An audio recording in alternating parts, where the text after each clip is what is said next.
Bonjour à tous et bienvenue sur www.driveemotion.fr. De retour pour le petit tour du propriétaire intérieur pour cette Nissan Juke nouvelle génération.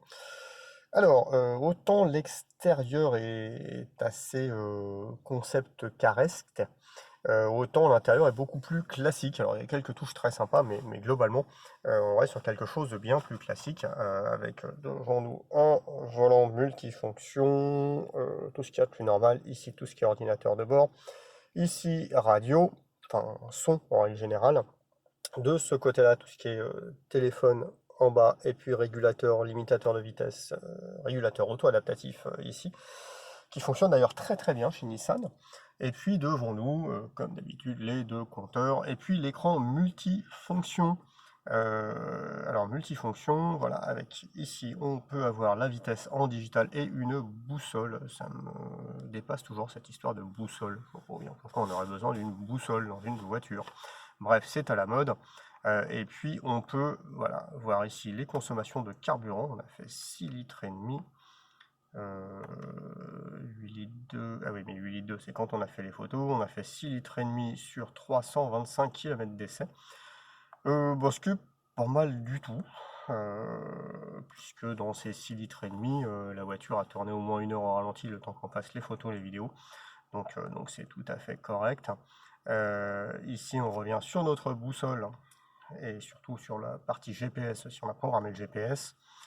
Ici, tout ce qui est audio.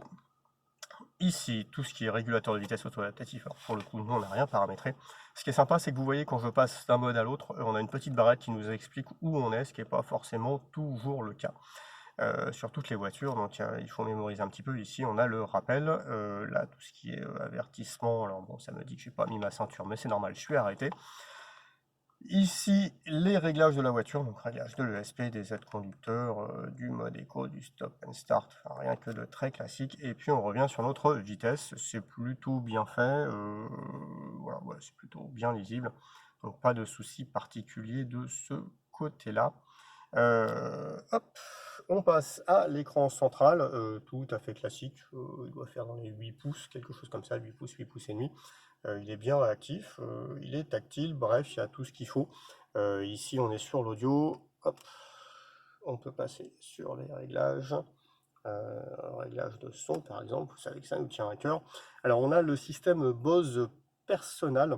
On avait déjà essayé ce système dans une Micra et on avait trouvé ça bien, mais à améliorer. Alors, ça a été amélioré, ça c'est la bonne nouvelle. C'est pas encore parfait, mais ça commence à devenir vraiment intéressant. Donc là, on a juste un bête réglage grave aigu. Hop, la sensibilité dynamique quand on avance. Et puis justement, le taux d'enveloppement de nos petits haut-parleurs. Donc on peut régler ici. On voit très bien. Hop, bon, je vous les montre. Ils sont de chaque côté des appuis-têtes. Et ça nous donne quelque chose d'assez intéressant. Voilà, donc pas une révolution sur cet écran multifonction, il y a tout ce qu'il faut, le téléphone, les informations, l'audio, le menu, la carte, les connexions Bluetooth, bref, du grand classique. Quand on descend, on retrouve les bus d'aération. Alors je disais que c'est plutôt classique dans le design intérieur, là il y a ça qui est plutôt sympa, alors sur le design, ok, très bien, surtout sur les textures. Voilà, je ne sais pas si vous voyez bien, ouais, là ça doit se voir, donc sur les aérateurs, ça c'est plutôt sympa, et puis ce petit côté là un petit peu métallisé. Alors le plastique est pas terrible en tant que tel, il sonne un petit peu creux, mais visuellement parlant, bah, ça nous donne un look un petit peu sympa, marié avec les petits éléments en cuir là, et surpiqué. C'est plutôt sympa. Réglage de clim et de siège chauffant, réglage de clim direct sans passer par l'écran. Merci monsieur Nissan. Et puis pareil, quelques petites touches de matériaux là. Alors on a du cuir ici, ce qui est plutôt sympa. Et puis autour du start and stop, là on a ce petit insert un peu genre carbone.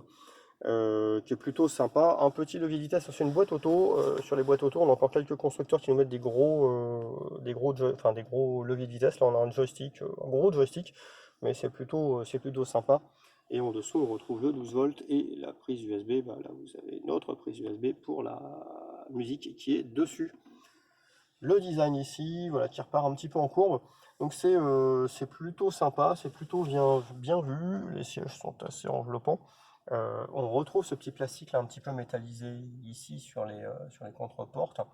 Bref, rien de révolutionnaire. mais ça a quand même bien progressé par rapport à l'ancienne génération. Alors on n'était pas fan du tout de l'ancienne génération. La nouvelle, donc celle-ci, est très sympa à l'extérieur, mais alors à l'intérieur, c'est pas une grosse révolution. Une fois de plus, on a encore quelques petits plastiques qui sonnent un peu creux, mais le design est agréable.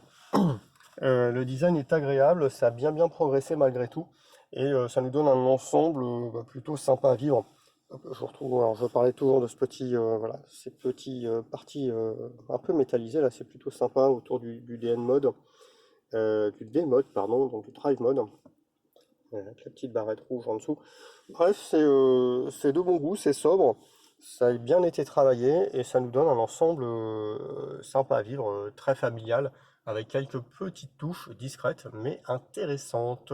Voilà pour le tour du propriétaire intérieur de ce Nissan Juke nouvelle génération. Laissez à suivre comme d'habitude sur www.driveemotion.fr.